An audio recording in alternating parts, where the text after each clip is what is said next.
while we were sitting here with all of these knives, I thought I would ask Patrick. Hey, Patrick, if you could choose one fixed blade and one folder from this selection, what would you pick and why?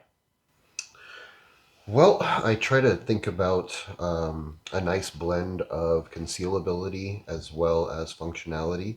So, though some of these bigger blades here I see they're ideal if I was in a particular scenario. I've been down in Costa Rica, and I've been to some areas where if you're in a back forest or something like that, you might need to use something like this to break through some substantial foliage. Um, though that's not a very common thing for me, I would say something along these lines here would be ideal. I don't have a huge hand, but the blade is bigger than the palm of my hand in the sense that I'm not going to have trouble getting to some type of a vital organ if I have to use something like this. I don't want to have something that's so small that I can't get to anything vital. So now I'm trying to create a very large wound to counter the lack of depth of the tool. So I would say with a fixed blade, I would probably go with something that's got about a 3.5 to 4 inch blade length. And then the other things that I keep into consideration are the contour where the blade and the handle meet right here at the hilt. Because when you spin a knife like this, it should give somewhere substantial for your hand to seat into. Because unfortunately, if a knife doesn't have something like that, then it's very easy for you to hit something rigid and slip over the blade of the knife itself. So when I think of a tool, I look for where I can place my thumb for support, and that either at the pinky finger or at the butt of my palm, that there's going to be a nice seat there.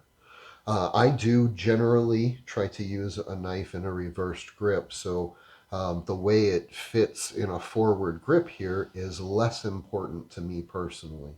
So I really like the way that this feels, and I don't feel like it's so large that I may have trouble manipulating it in a tight space. And so I would say that this is kind of a nice balance of size and length. And if you also take a look at the width of that knife with my hand as the background here, you can see that if I happen to leave my keys in the house, I could probably also pry a door open with this thing if I needed to, which, let's face it, everybody likes to keep their knives nice, but it's a tool in the end. And if somebody's life were on the line, I would use every bit of that for prying or whatever I had to.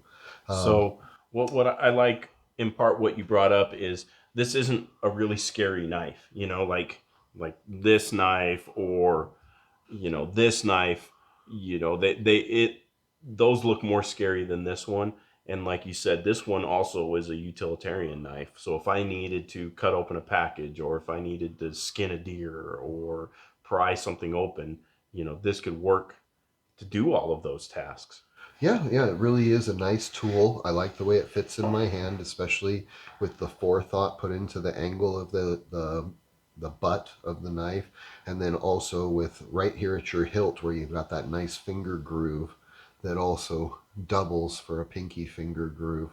Now, you do have a little bit of texturing. They call this jibbing here on the spine, and that's kind of nice. Anybody who's ever actually cut meat or cut flesh with a knife, the first thing that you figure out is that once things get a little gristly or slimy, once you have visceral fat present, it doesn't take much for your hand to start moving around. And whether we're cutting some pork or pig, I used to have a small pig farm, and we used to see how these knives work with flesh and where they go and how they flail on a rib. And so when you start playing with that kind of stuff, all of a sudden you realize, like, oh man, all this little extra craftsmanship that goes into these things, it can make a night or day difference of you keeping good control over your tool.